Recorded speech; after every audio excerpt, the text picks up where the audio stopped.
Joshua vs. Pulev has been put back several months.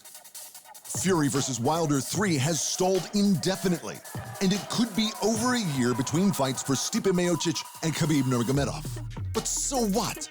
These delays are nothing new, and it's not always worth the wait.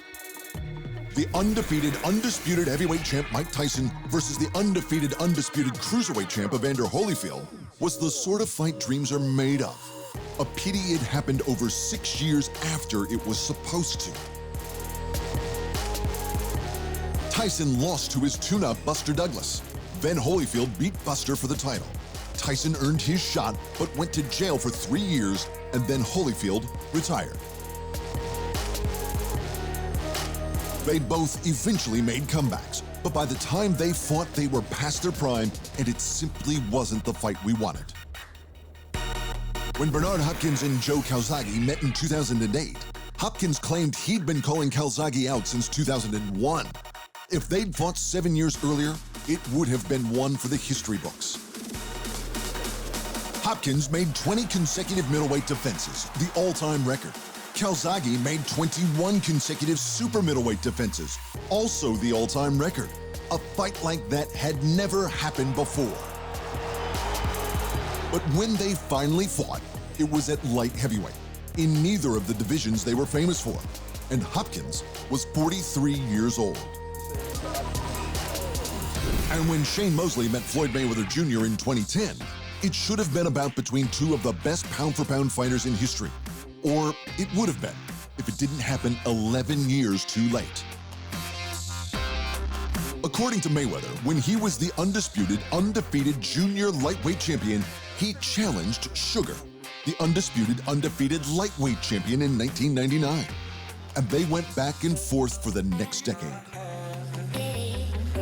Either Mosley avoided Mayweather till he needed the money, or Mayweather avoided Mosley until he was past his prime.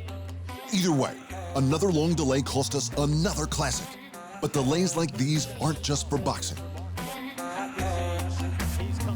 Finally getting Khabib Nurmagomedov and Conor McGregor into the cage, arguably the two greatest lightweight champions in history, was a nightmare.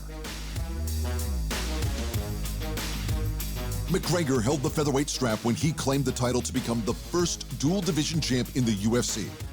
That was before he took a year off to have his son, and then another year off to try his hand at boxing. It was 2 years before he came back, but 2 years was apparently long enough for the undefeated Khabib Nurmagomedov to destroy all comers to claim the vacant title, and then to destroy a rusty Conor too.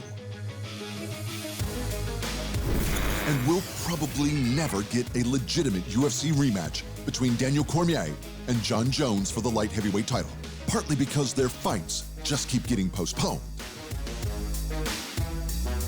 After Jones beat Cormier in their first scrap, Jones's extracurricular activities saw him stripped of the title, which DC then claimed. The rematch was scheduled for April of 2016, but Cormier injured his foot, so they rebooked for July, when Jones got suspended for steroids. Finally, in July of the next year, Jones came back to beat DC by KO before testing positive for steroids again and leaving DC with the title.